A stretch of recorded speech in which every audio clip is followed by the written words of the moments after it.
Sa ngalan ng Ama at ng Anak at ng Espiritu Santo. Amen.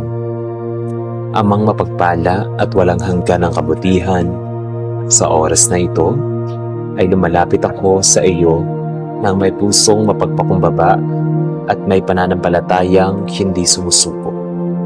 Dakilang Diyos, salamat sa patuloy mong paglingap at sa lakas na ibinibigay mo sa akin kahit sa oras na ang kapatawaran ko ay nanghihina at ang isip ko ay nalulungkot.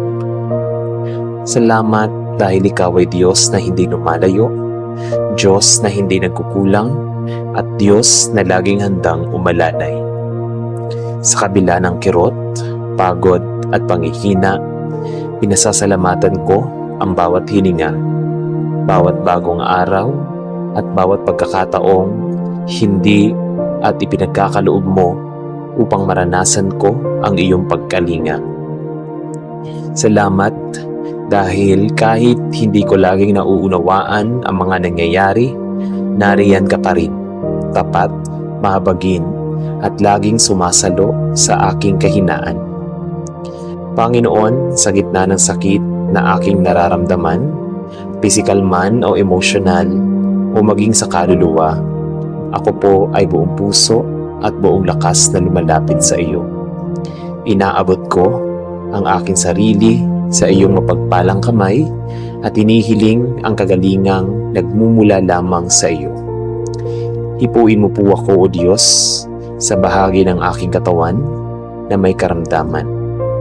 Palakasin mo ang bahaging nanghihina, pagaanin mo ang kirot na nagpapahirap sa akin, at pagalingin mo ang anuman sugat na pumipigil sa akin upang maging ganap. Kung ang aking puso ay may mga bigat, Panginoon, tanggalin mo po ang aking pagkabalisa at palitan mo ito ng kapayapaan. Kung ang aking isip at puso ay puno ng pag-aalala, linisin mo ito at palitan ng pag-asang nagmumula sa iyong mga pangako. Kung ang aking kaluluwa ay napapagod, iangat mo ako at panibaguhin ng lakas. Amang maawain, ikaw ang dakilang manggagamot, ang Diyos na nagpapagaling sa anumang karamdaman, nagbabalik ng buhay sa mga nanghihina. Hinihiling ko po na ikaw ang maging aking pinagmumulan ng simula at sigla at kalusugan. Basbasan mo ang aking katawan upang ito'y maging matatag laban sa anumang sakit. Iadya mo ako sa anumang panganib at ibalik mo ang kalakasan na aking kinakailangan upang makapagpatuloy sa buhay na may layunin at pag-asa. Pinapanalangin ko rin, Panginoon, ang kagalingan ng mga mahal ko sa buhay na may iniindang karamdaman. Hipuin mo sila ng iyong makapangyarihang kamay at ibuhos mo ang iyong kapayapaan at himala sa amin. At sa oras na hindi ko kayang unawain ang dahilan ng aking sakit, turuan mo akong magtiwala, hindi sa aking sariling lakas, kundi sa iyong walang hanggang kapangyarihan. Turuan mo akong kumapit sa iyo sa gitna ng unos. Manalig sa iyo kahit may hirap at sumunod sa iyo kahit hindi malinaw ang landas. Punuin mo ako ng pag-asang hindi matitinag, lakas na hindi mauubos, at pananampalatayang hindi pa sa sakit na aking nararanasan. Sa pagtatapos ng panalangin ito, ipinagkakaloob ko sa iyo ang aking buong pagkatao, ang aking katawan, isip at puso. Sa iyo ko po ibinibigay ang aking pangamba at sa iyo ko ibinabalik ang aking pag-asa. Ikaw ang aking sandigan, ang aking tanggulan at ang aking kagalingan. Tanging ikaw lamang ang makapagbibigay. Nagtitiwala ako, O Diyos, na sa tamang oras, sa paraang mas mataas sa aking pangunawa, ipaparanas mo sa akin ang aking panalangin. Sa iyo ang papuri, sa iyo ang pasasalamat, at sa iyo ang karangalan magpakailanman. Aming mapagmahal at Kalingang Diyos, lumalapit ako sa iyo nang may pusong puno ng pasasalamat dahil sa kagalingang ipinagkakaloob mo sa akin. Salamat sa pagaling na dumarating hindi lamang sa aming katawan kundi pati sa aming puso, emosyon at espiritu. Salamat sa pag-ahon mula sa kahinaan, sa paghilom ng mga sugat na hindi namin maunawaan, at sa pagbangon mula sa bawat takot at pag-aalinlangan na minsang umapos sa aming paghiga. Sa bawat araw na ibinibigay mo, nakikita namin ang iyong dakilang kamay na nagtutulak sa amin patungo sa liwanag. Pinaparamdam na kahit gaano kami karupok, ang iyong lakas ang siyang bumabalot at nagpapalakas sa aming pagkatao. O Diyos, salamat sa kapanatagan, sa bagong sigla, at sa buhay na muli mong ipinag-alab sa aming mga katawan at kaluluwa. Tunay na ikaw ang aming manggagamot, kanlungan, at pinagmumula ng panibagong pag-asa. Panginoon, sa pagharo namin ng bagong lakas mula sa iyong biyaya, hinihiling namin ang patuloy mo kaming gabayan. Pakinggan mo ang aming mga hinaing at yakapin ang aming mga pagod na damdamin. Naway maging matatag ang aming puso, maging matuwid ang aming landasin, at maging malinaw ang aming isipan sa pagsunod sa iyong nais. Hipuin mo ang bawat bahagi ng aming buhay na nangangailangan ng paghilom. Maging ito man ay sugat mula sa nakaraan, pangamba para sa kinabukasan, at bigat na dulot ng ilawok ng mundo. Ipagkaloob mo sa amin ang karunungan, makita ang tama, ang lakas na loob na talikdan ang nakakasama, at ang katatagang manatiling buo sa gitna ng unos. Naway maging daluyan kami ng habag, pag-unawa at kabutihan, gaya ng paglalangoy ng iyong pag-ibig sa amin. At kahit sa oras na muling dumating ang kahinaan, ipaalala mo sa amin, mga puso, na hindi mo kami iiwan ni bibitawan. Sapagkat ikaw ang pinagmumulan ng kagalingan na hindi nauubos. At ngayon, O Diyos, buong pagtitiwala kaming kumakapit sa iyo. Itinatanghal namin ang iyong kabutihan at kinikilala na walang kagalingan na hindi mo kayang ibigay. Walang sakit na hindi mo kayang pagaanin. Walang sugat na hindi mo kayang paghilumin. At walang kaluluwang hindi mo kayang itindig. Ikaw ang ilaw na gabay sa madilim na gabi.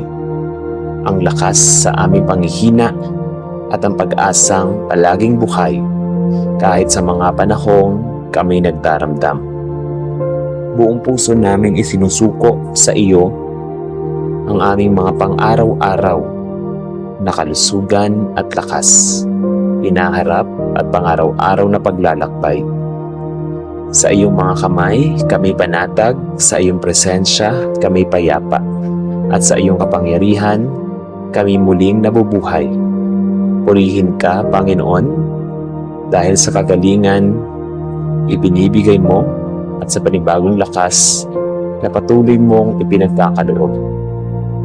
Salamat sa pag-ibig mong hindi nagmamaliw at sa pangakong lagi mong tutuparin. Sa iyo ang papuri, karangalan at pagsamba, ngayon at magpakailanman. Amen. Amang makapangyarihan at walang kapantay sa kabutihan, lumalapit ako sa iyo ngayon na may pusong nag-aalab sa pasasalamat at pag-ibig. O Diyos, salamat po sa bawat araw na ako'y binubuhay mo. Sa bawat hiningang patunay na hindi kailanman nauubos ang iyong awa. Sa gitna ng lahat ng pagkukulang ko, nariyan ka pa rin patuloy na nagmamahal, naggagabay at tumahawak sa akin. Ang iyong pag-ibig ang nagbibigay lakas sa aking kaluluwa, ang nagpapaalala na kahit gaano ako kahina, ikaw ang aking lakas. Kahit gaano ako kadilim, ikaw ang aking liwanag. At kahit gaano ako kalayo, sa tamang daan, ikaw ang pintuan ng pagbabalik at pag-asa. Panginoon, salamat sa pag-ibig mong hindi kumukupas, hindi nagmamaliw, at hindi kailanman nagpapabayaan. Ama, sa oras na ito, hinihiling ko po na lalo mo pang pag-alabin ang apoy ng pagmamahal ko sa iyo. Turuan mo akong umibig ng may katapatan, ng walang hinihinging kapalit, at ng pusong puno ng pag-asa. Palayain mo ako mula sa mga bagay na pumipigil sa akin para maging ganap na iyo. Mga takot na bumabalot sa isip, mga pangamba na nagpapahina sa loob, at mga alaalang nagkakasagabal sa tahimik na paglapit sa iyo. Naway sa bawat hakbang ng aking buhay ay makita ko ang iyong kamay. Marinig ang iyong tinig at madama ang iyong pag-ibig. Gabayan mo po ako upang ang buhay ko ay hindi lamang basta kaugnay sa iyo, kundi lubos na nakatuon at nakahanay sa iyong banal na kalooban. O Diyos na mapagmahal, naway ang aking puso ay maging tahanan, isang lugar na puro katapatan, kabutihan, at pag-asang nagmumula sa iyo. Punuin mo ako ng kapayapaang nagmumula lamang sa iyong presensya at ng kaligayahang hindi nakadepende sa mundo kundi sa pagkilala sa iyo. Turuan mo po akong mahalin ka, hindi lamang sa panahon ng kasaganahan, kundi lalo na sa oras ng pagsubok.